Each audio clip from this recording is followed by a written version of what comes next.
How we doing? I am your host, Robert T. Gardner Jr., also known as Dr. Rob. Welcome to Station BOB, and let me tell you a little about thee. I am a kid from a Harlem hood who turned out good. I got educated like I should. Now I know how to help you grow to become the best of your being in life, love, and work. With that said, I am here to provide you with some clarity associated with the perplexity of the challenges in your life, love, and work. So, without further ado, let's get down on it. Enjoy the show.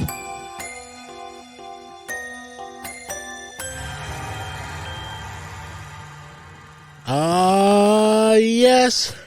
Welcome once again, my friend, to Station BOB, where you listen to learn how to become the best of your being in life, love, and work. And of course, I am your host, Dr. Rob. And as always, I'm excited, filled with enthusiasm, and just looking forward to bringing you yet another podcast. Well, I have to tell you, one of the reasons why I'm excited today is because this is, I believe, my 43rd podcast production. And when I first got into this, I had 10 ideas or topics for my podcast. And as time would show, now I am actually doing my 43rd podcast. I mean, that just goes to show you, don't doubt yourself, count yourself in always. I mean, I wanted to be a podcaster. I thought I had so much to share and inform and enlighten. And so, I mean, 43 podcasts, that's a lot. So I'm going to keep on doing. Hopefully you'll keep on listening, and we'll listen and learn and grow together. And thanks again so much for the support that you've given to Station BOB by downloading this podcast. I can't thank you enough. So I just wanted to say again, thank you so much for tuning in, my friend. Excuse me, I'm sort of in that, end of winter, beginning of spring, kind of where you get a cold and a runny nose. So I'm kind of sniffling a little bit. But after you listen to this podcast, please tell a friend, tell a foe, heck, tell everybody you know to download Station BOB, where we provide content to make good people better, sad people glad, and sometimes we might even make you mad. But that's not our goal. We just want to get the energy flowing and the juices going. And if we can move you on a topic, on an idea that helps you get closer to where you want to be, well, then I'd say I have done my job. And so today, the topic for today is, it's kind of a funny topic, but I came across this topic idea because I was on a Zoom call with some colleagues, and one of them, said, we do social work, and the client he got my attention because I have heard this so much in the past, and so he said, I just want them to like me. And I said to myself, wow, here's a person who is in a position to help others, but he is looking for the people that he helps to like him. And there's nothing wrong with wanting to be liked, so don't get me wrong. We all want to be loved.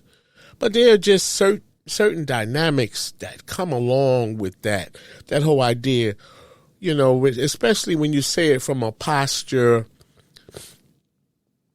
a posture, that's not of strength. I just want them to like me. Well, I have to tell you, that's when people will go out of their way to not like you. And so I wanted to ask, are you one of those people who just want the people at work, at church, at your school, or wherever you spend much time, that you just want them to like you? As I said the other day, I was on a Zoom call, and I heard one of my colleagues say that. And I was surprised to hear that. But nevertheless, let's move forward. Because it's like when you're sort of like begging for someone or for people at work, at church, at school, in your fraternity, when you have like sort of this internal kind of, I don't want to say it's begging, but it's like, I just want to be liked. Now, like I said, I understand, that listening to this, you might say, well, what's wrong with people, wanting the people at his job to like him? Well, I'm going to tell you, there's a few things. I don't know if wrong is the right word for that, but for lack of a better word, I'll just say there are a few things wrong with that. And I will tell you why and what they are. First of all, the idea that you or him may be feeling some kind of way that you just want these people, I just want these people to like me. That can be considered, as if you feel like you are not enough. Like, do you even like yourself? And so, as I said earlier, we all want to be loved or liked. We all want to be accepted. But life is strange in many ways. It's like the thing we want the most, sometimes you have to do the opposite. It's like that guy or girl that you see at work and you meet and you go out on a date and you're like, oh, we really got something going here. And I'm going to speak from the guy's perspective. So then you're calling that young lady, hey, I just called to say hello. Wanted to wish you, and hope that you have a wonderful day. And you're calling, and then all of a sudden, she's not answering her phone or responding to your text with the same consistency that she was after your first date. And so what I'm saying is, it's like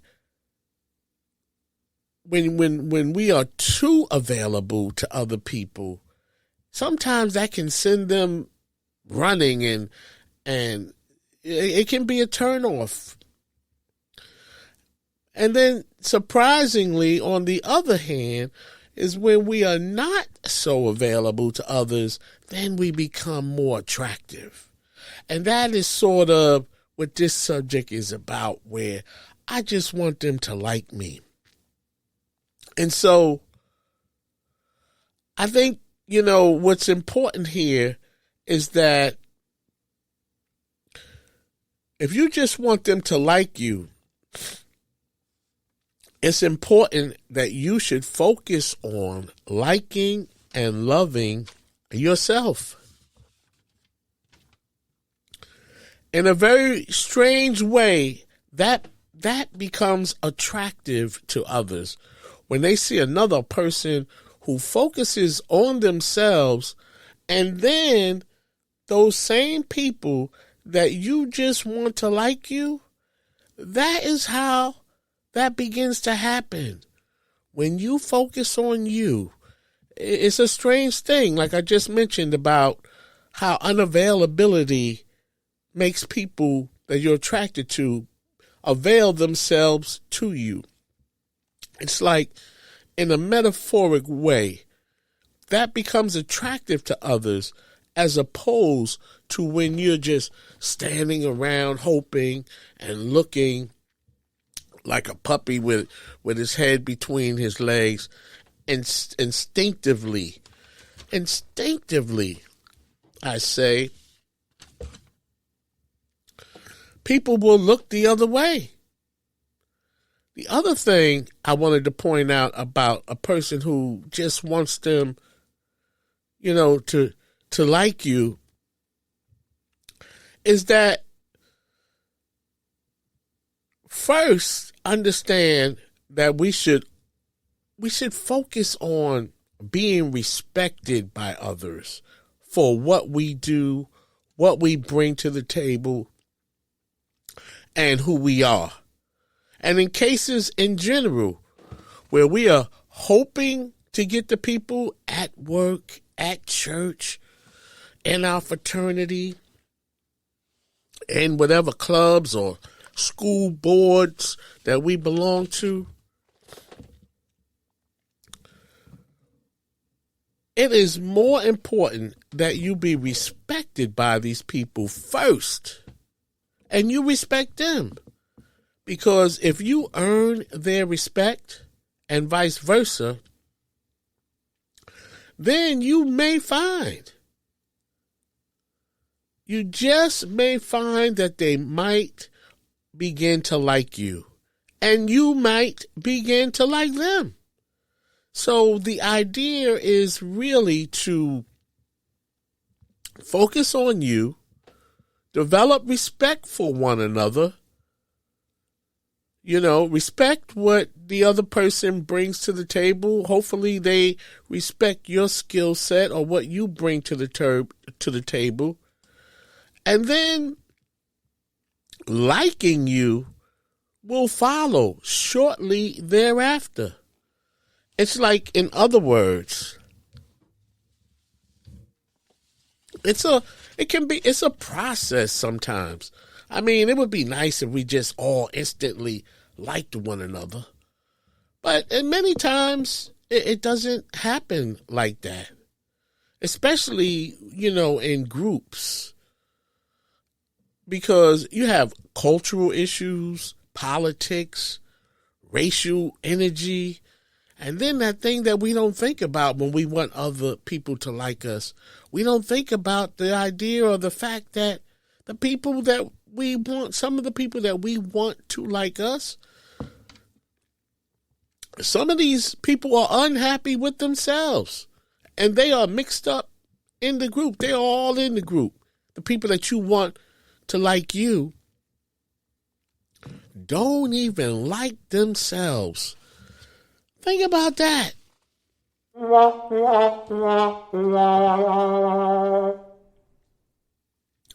There are times we are hoping these people at work, at church, in our fraternities, in our, our sorors, or whatever groups or wherever you congregate, we want these people to like us.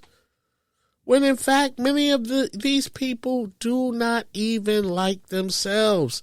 And so many times that's part of why you may not be feeling liked or loved by those people. Because they don't know what the heck you're talking about. I just want them to like me.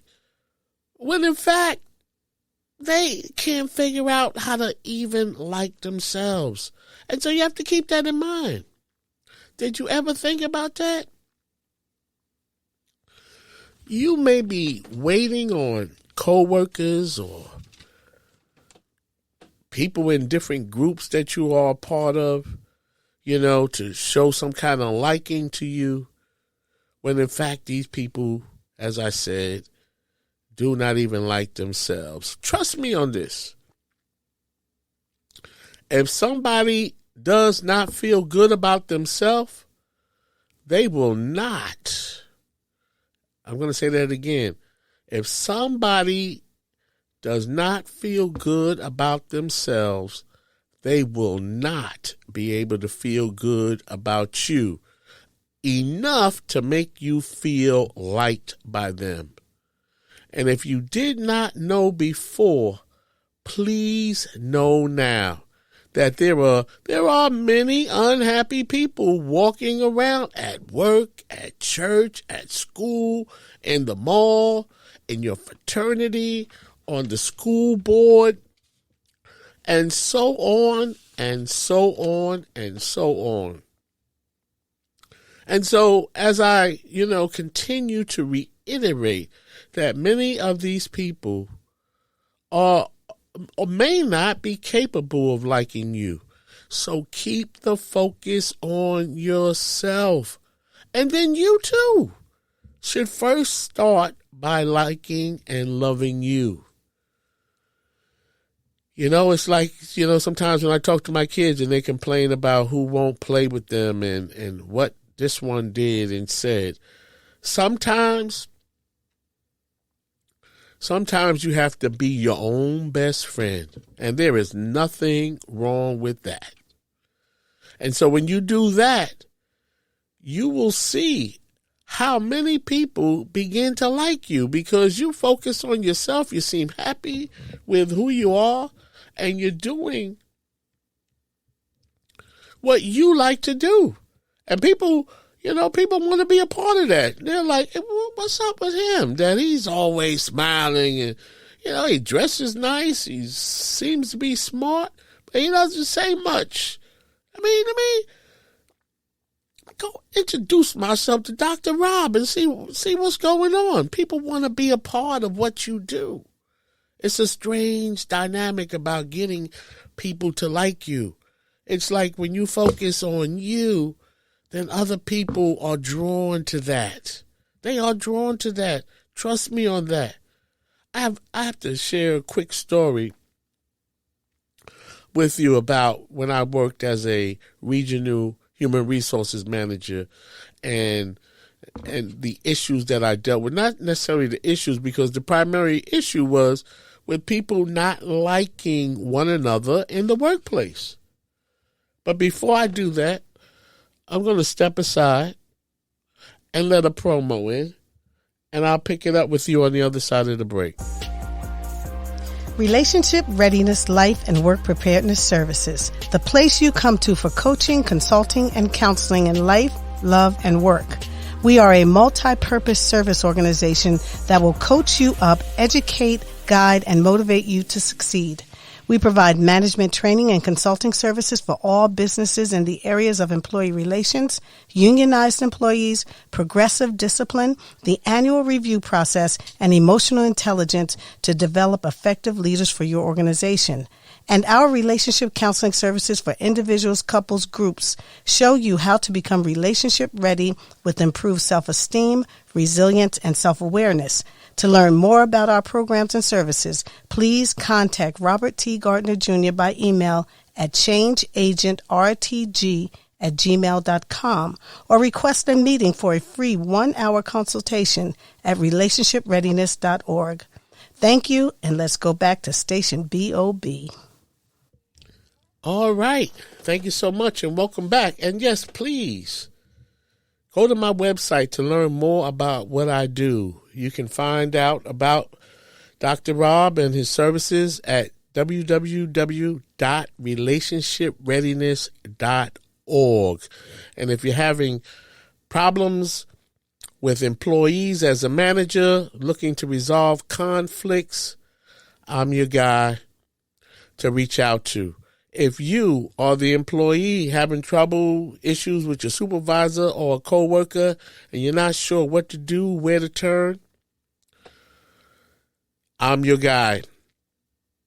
So, with that said, let me tell you a quick story. Once upon a time, when I worked as a regional human resources manager, much of the time at work, I spent a lot of time resolving conflicts between employees. Not necessarily, in some cases it was employee supervisor or supervisor employee, but a good majority of the issues had to do with resolving conflicts between employees. And most of the time the conflicts had to do with people having disputes because they did not like one another. And when you don't like the other person, then you're bringing that tension, into the job, into the, the exchanges. You may have to bring some work to someone's cubicle or in their office, but because, there's at least a notion that you don't like them and they don't like you, it's just bad energy in that whole mix. At meetings, everybody is talking except that person. And so it can get bad in those scenarios. And so I dealt with a lot of scenarios where individuals did not like each other. And some of these disputes had been going on for years. But not only did these employees not like one another, but also in many cases, they did not even know why they didn't like one another, because they never talked about it.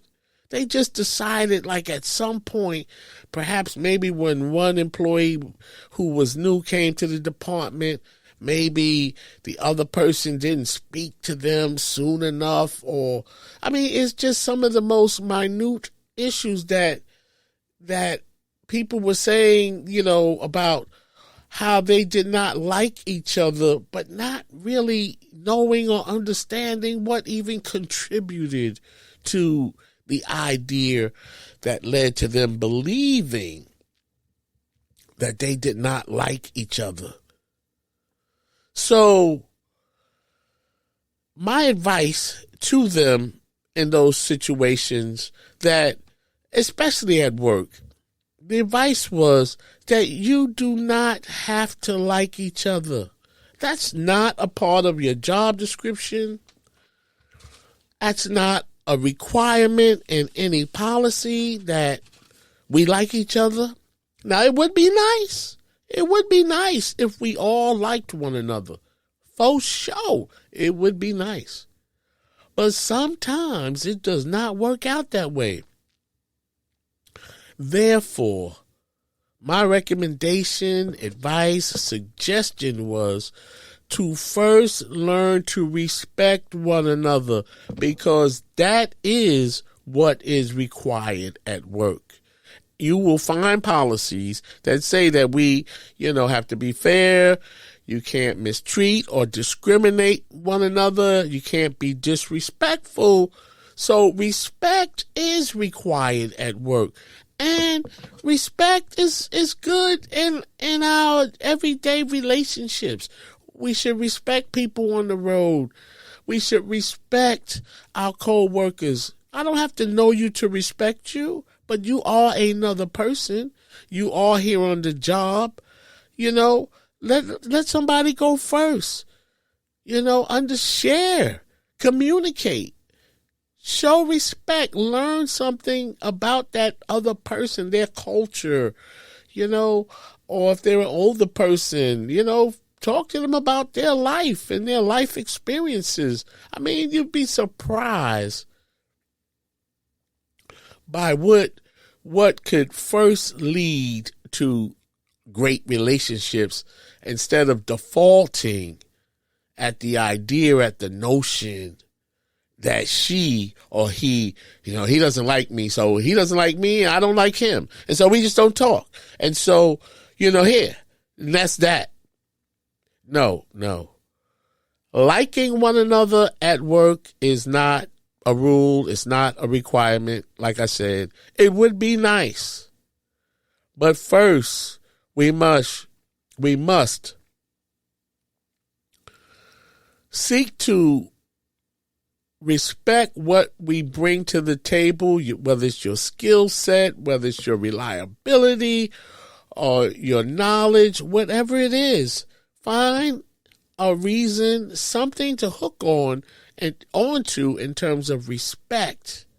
And then if we start the relationship by respecting one another, we just might find that we actually like one another as well.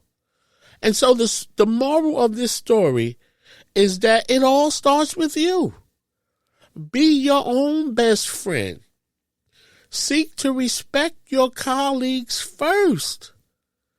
and watch how you will not have to work hard for them to like you.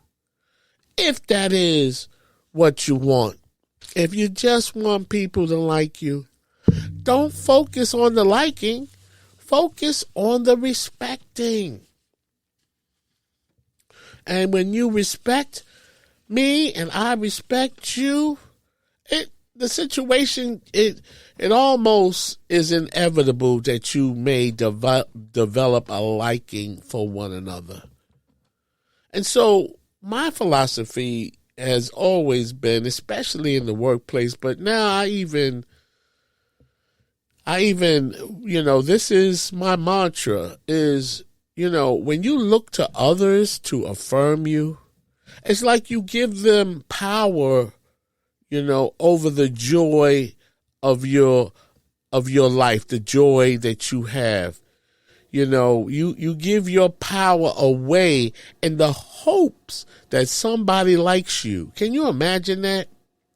That you go to work, go to your club meetings or whatever group you are part of, and you're feeling pretty good. But then there is that guy or that gal or the leader of the group that would just make you feel so much better if they liked you. And why is that? So think about that. In that process of you wanting that other person, I'm not talking about from a physical attraction. I'm talking about, what the topic of this podcast is about. I just want them to like me. When you do that, then you already diminish yourself and you diminish your influence because you are now hoping to be accepted, to be liked by somebody who may not even like themselves. And so you just give up all your power in that scenario. No, that is not the way you go. You don't want to give away your power. You want to be empowered. And the way you be empowered is to focus on you. Focus on yourself. You don't want to rely on others to affirm you. I mean, it's nice to hear that you look nice and all that, but you know you look nice because that's why you put on what you put on, because you thought it was going to look good. And if it makes you feel good, whether or not it doesn't look good to anybody else, if it makes you feel good and look good, well, that's what you go with. And so you don't need anybody to affirm you. When you can and should affirm yourself. And that is what will attract people to you if you just want them to like you. Let your light shine. And others will want to know, well, whose light is just shining so bright over there? That whole thing, the getting people to like you, can be, as I said, one of those funny kind of things. One of those things that just make you say, Sometimes to get what you want, you have to do the opposite thing. As I said earlier, at work, this has always worked for me. When you see that guy or girl you like, and if you pay them no attention, just pay them no mind, they begin to want to know, well, who is he or who is she that they are not paying any attention to me, because everybody else is trying to get at me except for him or except for her. I'm telling you, that gets the attention of people. You see, being unavailable ironically makes others available. It's just one of those things, as I said, that makes you say, So keep the focus on you. And then the people that you want, that those people that you just want them to like you, they will begin to invite themselves into your life as friends, as close associates, or even a girlfriend or boyfriend. And so I hope this was helpful, and I'm going to leave it there, because remember, the whole idea of getting somebody to like you, I believe, is that you first like yourself. You first focus on yourself, and then that makes you attractive. And so I hope this was helpful. And as I said, I'm going to leave it there. And I just want to thank you once again, my friend, for riding with me, jogging with me, however you are enjoying this podcast. Thank you so much for tuning in. Until the next time we meet, be good to yourself and don't hurt nobody. And remember that love is an action, not a word. And it's not supposed to hurt. I will talk to you later. Peace.